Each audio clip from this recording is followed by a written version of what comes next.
Autrefois perçue comme le futur pilier économique mondial, l'Europe se trouve désormais face à un tournant critique. Face à l'effervescence et à la détermination de l'ASEAN, le vieux continent risque de se voir relégué au second plan. Est-ce le début d'une ère où l'Europe devra céder sa place de prédilection sur l'échiquier économique mondial ?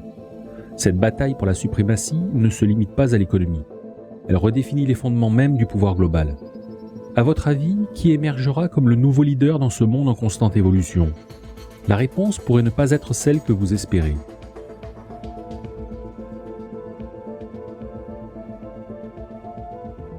Dans le paysage géopolitique et économique mouvant du XXIe siècle, deux acteurs régionaux, l'Europe et l'Association des nations de l'Asie du Sud-Est, l'ASEAN, se distinguent par leur trajectoire et leur influence croissante. Alors que l'Europe, avec son riche héritage et ses institutions bien établies, fait face à des défis inédits, l'ASEAN, dynamique et en pleine ascension, semble redéfinir les équilibres de pouvoir à l'échelle mondiale. L'Union européenne, cette mosaïque de 27 nations, témoigne d'une intégration politique et économique sans précédent. Avec un PIB nominal combiné avoisinant les 16 000 milliards de dollars, l'Europe se positionne comme une superpuissance économique. Cependant, le continent n'est pas à l'abri des turbulences.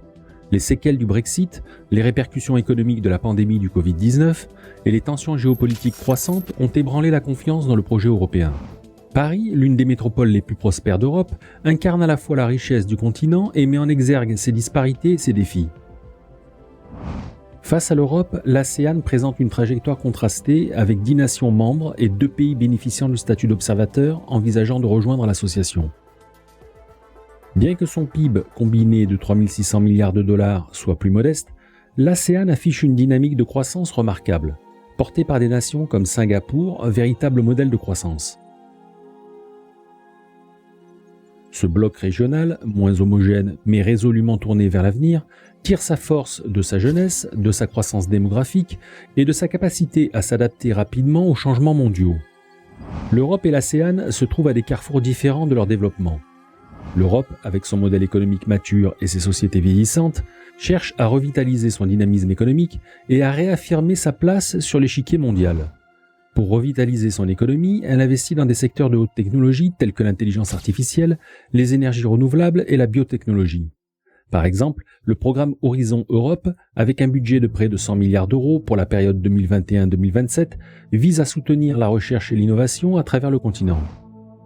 De son côté, l'ASEAN, caractérisée par sa jeunesse et son élan économique, saisit les opportunités de la mondialisation et de la transformation numérique pour accélérer son développement. Par exemple, le projet Smart Nation de Singapour pour intégrer le numérique dans la vie et l'économie booste connectivité et croissance. En parallèle, l'ASEAN œuvre à l'intégration économique via des initiatives comme l'IAI et des accords tels que le RCEP, cherchant à faciliter le commerce et les investissements pour établir la plus grande zone de libre-échange dans le monde. Le contraste entre l'Europe et l'ASEAN n'est pas seulement économique.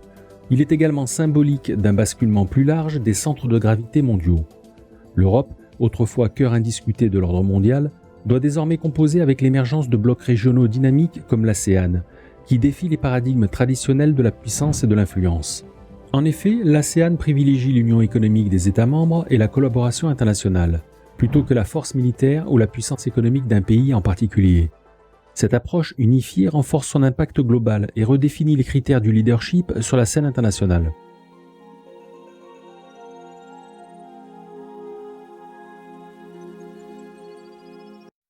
Dans un monde globalisé où les économies sont interconnectées, la réussite d'une région peut souvent servir de leçon à une autre.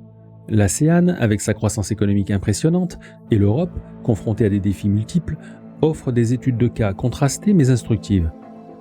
L'Europe a vu son taux de croissance du PIB plafonner à 3,4% après la levée des restrictions de voyage en 2021, tandis que l'ASEAN a rebondi à un taux remarquable de 5,7%.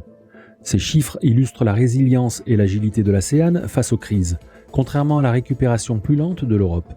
La diversité économique de l'ASEAN, avec des leaders comme Singapour et l'Indonésie, contraste fortement avec la stagnation observée dans certaines économies européennes.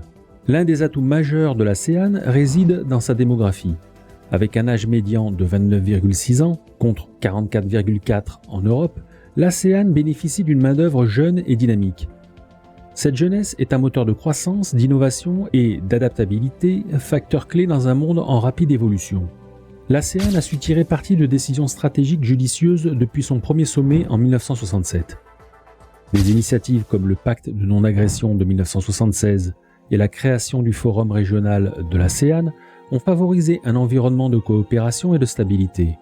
En contraste, l'Europe a dû naviguer dans les eaux troubles post-Brexit et faire face aux conséquences économiques de décisions politiques polarisantes. Elle a été confrontée aux répercussions du Brexit engendrant des incertitudes commerciales et des fluctuations de marché. La crise de la dette souveraine et les politiques d'austérité ont exacerbé les tensions internes, limitant la croissance. De plus, la montée du protectionnisme et la gestion difficile de la crise migratoire ont mis à l'épreuve la cohésion et la solidarité européenne, influençant négativement l'environnement économique. L'ASEAN affiche une autosuffisance énergétique de 123%, un indicateur de son indépendance économique. Cette réalité contraste avec la dépendance de l'Europe vis-à-vis des importations énergétiques, notamment exacerbée par la crise du gaz naturel à la suite du conflit russo-ukrainien. La capacité de l'ASEAN à maintenir une balance commerciale énergétique positive est un atout stratégique majeur. Cependant, l'ASEAN est confrontée à des défis critiques, avec des problèmes environnementaux comme la déforestation accélérée, la pollution croissante et l'impact du changement climatique qui mettent en péril ses écosystèmes et ses économies. En outre, les tensions géopolitiques exacerbées par les disputes territoriales en mer de Chine méridionale compromettent la sûreté des voies navigables et l'exploitation équitable des ressources maritimes. Face à ces défis, une collaboration efficace au sein de l'ASEAN est essentielle pour garantir la prospérité et la paix régionale.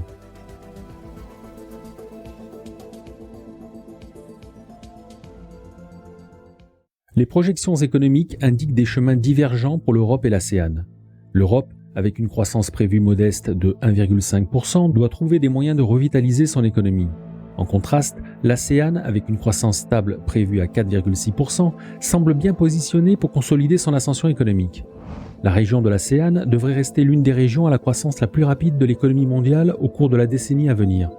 La croissance à moyen terme de la région est en effet prometteuse, portée par la consommation privée dans des pays clés comme l'Indonésie, les Philippines, le Vietnam et la Malaisie, et par d'importants investissements gouvernementaux en infrastructures.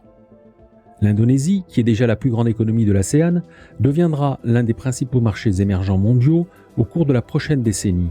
On s'attend à ce que la taille de son PIB passe de 1 300 milliards de dollars en 2022 à 4 100 milliards d'ici 2035. Pendant cette période, le Vietnam et les Philippines devraient aussi se hisser parmi les plus grands marchés émergents mondiaux. En parallèle, la Malaisie est en bonne voie pour devenir l'une des économies avancées de la région Asie-Pacifique, avec un PIB par habitant qui pourrait atteindre environ 26 000 $. L'Asie du Sud-Est devrait attirer davantage d'investissements directs étrangers, grâce à la diversification des chaînes d'approvisionnement par les multinationales qui cherchent à exploiter les avantages compétitifs de l'ASEAN.